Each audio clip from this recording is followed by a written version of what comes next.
Thank you, Madam Speaker. And I rise in support of the CLP Government's electricity market reform legislation. And again, I stand here in this chamber, Madam Speaker, and I listen to the Leader of the Opposition trying to rewrite history. There's a reason that we brought this legislation on, and it was quite clear from reports from the Utilities Commissioner, I believe, who provided advice to the previous Labor government that there was much work to be done on our energy system, including the Netesmo and RECIP, and the previous government chose not to follow that advice. But, Madam Speaker, we did. We sat down with the Utilities Commissioner and we looked at all that work, and we've moved quickly to introduce this bill. And another thing that, again, I listened to the contribution from the Leader of the Opposition was about renewables. I support renewables. I've got no issues with renewables. But I'm not going to do it at any cost. We're going to do it smart. But the thing is, Labor rushed into renewables and started pushing out solar farms, but they didn't do the work that was needed to be done at the back of the system to make sure that the system was stable. That's why those solar farms, Labor rushed into putting in those solar farms, but it didn't actually do the work to make sure that there was enough battery backup and synchronous condensers to ensure that the stability of the network. Because if they had just bought them online, it would have crashed the system, Madam Speaker. But let me go back to what we're talking about today. And these reforms are not just good energy policy, they're actually very, very good economic policy. And the spin out of the Northern Territory Electrical System and Market Operator and the execution of the Regulated Electricity Supply Investment Plan, more commonly known as Netesmo and the RECIP, and the introduction of a new public procurement model is just the start of the affordable and reliable energy future the CLP is making possible for the Territory. Madam Speaker, these reforms strike at the heart of how we manage public money, protect Territorians and local businesses from the cost of living pressures, and rebuild confidence in the Northern Territory as an energy investment destination. For too long, our electricity system has been treated as a technical problem that Labor failed to fix. And, Madam Speaker, under this CLP government, we recognise that a strong energy future for Territorians relies on a well-functioning electricity market. With the Territory's electricity market falling apart after 8 years of Labor and Territorians have to front the costs of this failure, these reforms seek to address that. Madam Speaker, the way the Territory's current electricity market operates couldn't be further from the way that it should be actually operating. When it comes to cost, there's a clear disconnect between the cost of generating electricity and what Territorians and local businesses are paying for it. Madam Speaker, I'm talking about how much the government is quietly footing the bill to keep the Territory's electricity bills artificially low through the government's CSO subsidy. This is a problem which is weighing down our budget. Community service obligations, or CSOs as they're better known, are government subsidies that reduce Territorians' energy bills by around about 50%. And in the current financial year, the Territory budget has to swallow a $51 million increase to our CSO obligations. If it wasn't for our government CSOs, a single household would be paying approximately $1,400 more for their energy bill. For couples, it would be $1,800, and more for a family of four, it would be about $1,900.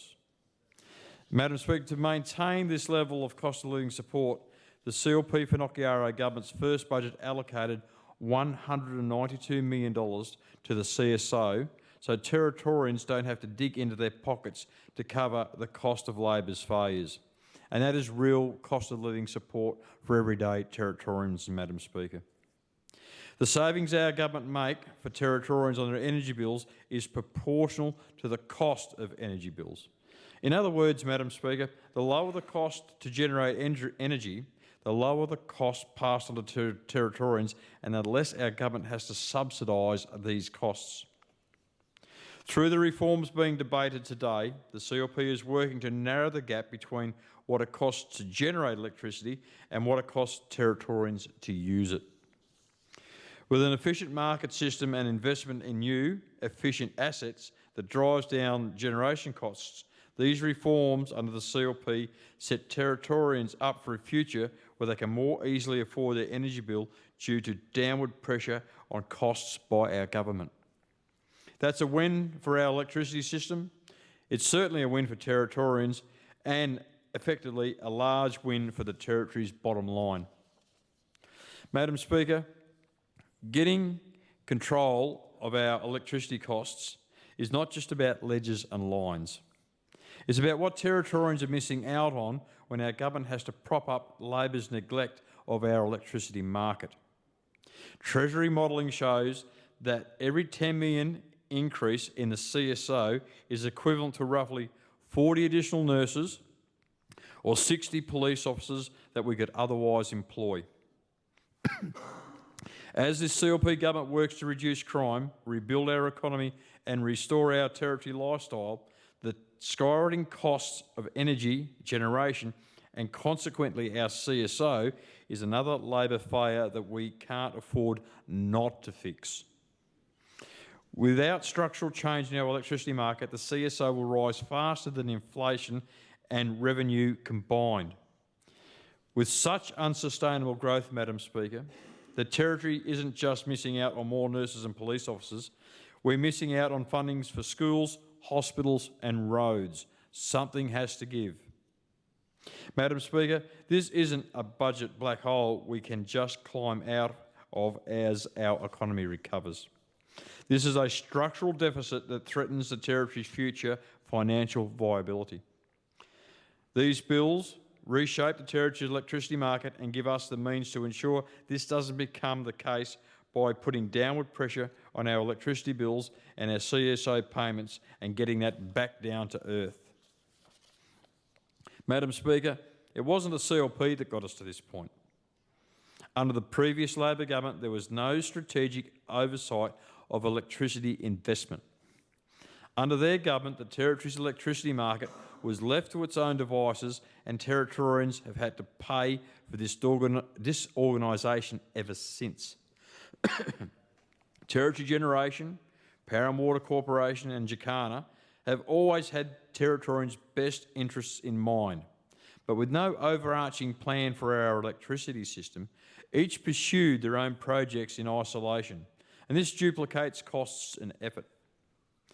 After 8 years of Labor, it's clear they didn't plan for anything, and unfortunately the Territory's electricity market was no different. Instead, Labor pushed ahead with its ideological 50% renewables by 2030 target, ignoring the actual real problems that were plaguing the Territory's electricity market. And the result, Madam Speaker? Solar farms stranded because they couldn't connect safely to the grid. Ageing gas turbines still running at the end of their design life and no sense of urgency to fix them.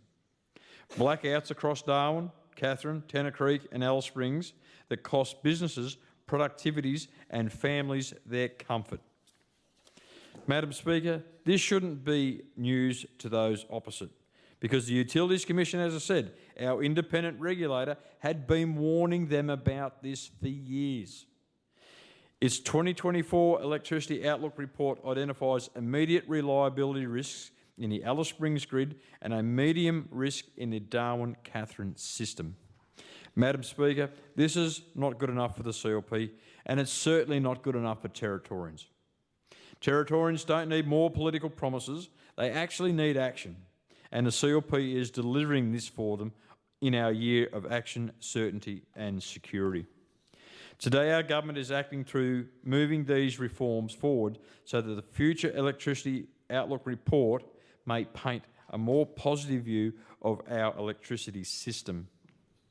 And Madam Speaker, to get this work underway, the Electricity System and Market Operator Bill spins out Netesmo and Northern Territory Electricity System Market Operator out of PwC to make it a standalone independent statutory corporation.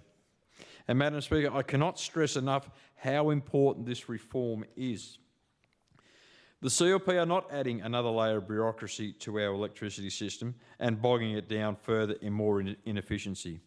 Instead, Madam Speaker, Netesmo will do exactly as its name states, coordinating system planning, procurement and operations across the Territory's regulated networks.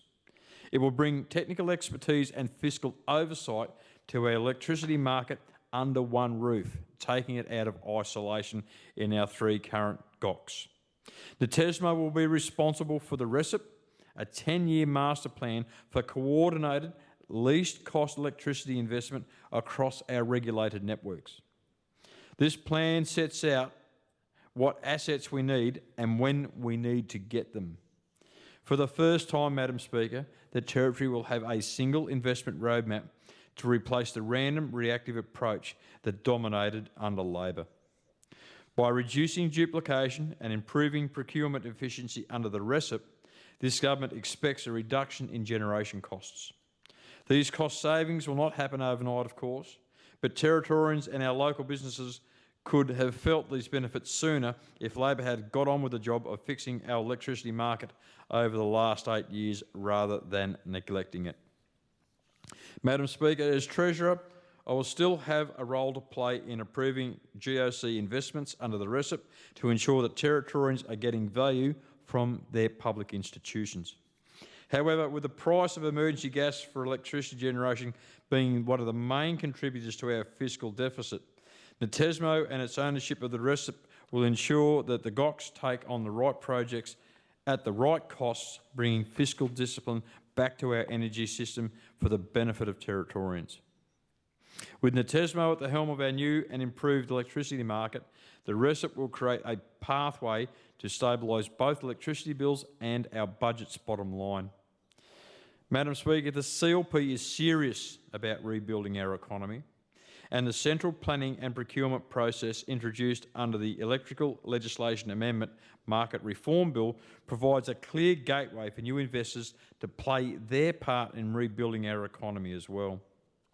This central procurement model takes the RECIP and puts it into play. Currently, our electricity market is small, with our government-owned corporations playing an outsized role in energy generation, transmission and distribution.